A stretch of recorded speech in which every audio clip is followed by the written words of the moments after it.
আসসালামু আলাইকুম এভরিওয়ান। এখানে আমি যেটার প্রস্তুতি নিচ্ছি সেটা হচ্ছে একটা পিৎজার জন্য প্রথমে মুরগির মাংসকে ভুনাই নিছি এবং এখানে ইস্ট ইস্টটাকে আমি 1 চামচ পরিমাণ দেব।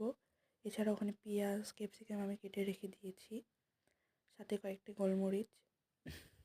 এরপরে এখানে গুঁড়ো দুধ 2 টেবিল চামচ, চিনি 1 টেবিল চামচ এবং পরিমাণ মতো লবণ ও 2 কাপ ময়দা আমি একসাথে শুকনো উপকরণগুলোকে মিক্স করে নিতেছি।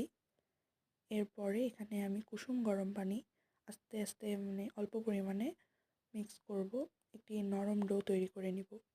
পাশাপাশি যেহেতু আমার বাসায় পিৎজা সস ছিল না, তাই আমি একটু পিৎজা সস বানিয়ে নিছি এবং ডোটা 10 মিনিট রেস্টে রাখার পরে এভাবে যে প্লেটে আমি পিৎজা বানাবো ওখানে রেডি করে নিচ্ছিলাম এবং উপর দিয়ে টমেটো কেচাপ দিয়ে সেখানে আমি সেট করে নিচ্ছি ক্যাপসিকাম ও পেঁয়াজ দিয়ে, সাথে ভাজা মুরগির মাংসগুলো দিয়ে দিলাম। এরপরে উপর দিয়ে হোমমেড সসটি দিয়ে দিচ্ছি।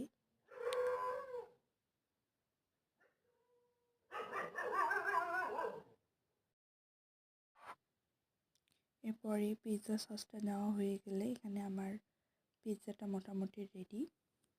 এরপরে এখানে উপরে আরেকটি লেয়ার তৈরি করছি।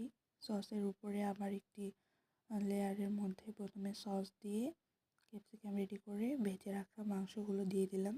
এখানে আমি মুরগির মাংস নিয়েছি। এরপরে আমি একটি বড় গামলা 10 মিনিট প্রিহিট করে নিব। প্রিহিট করে নেওয়ার পরে এটা বসিয়ে দেব 20 মিনিটের জন্য। 20 মিনিট পরে আমার পিৎজা রেডি। কেমন লাগলো?